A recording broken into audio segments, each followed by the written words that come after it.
வணக்கம் நண்பர்களே! ஆதிதிராவிட நலத்துறை அரசு பள்ளிகளில் ஆசிரியர் வேலைவாய்ப்பு.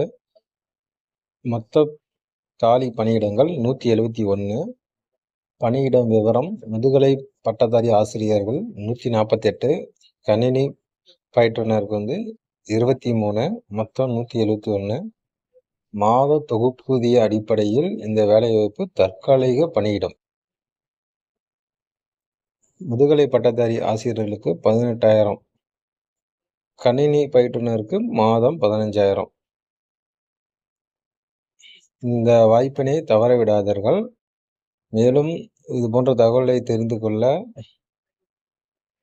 வீடியோவை லைக் பண்ணுங்க, ஷேர் பண்ணுங்க.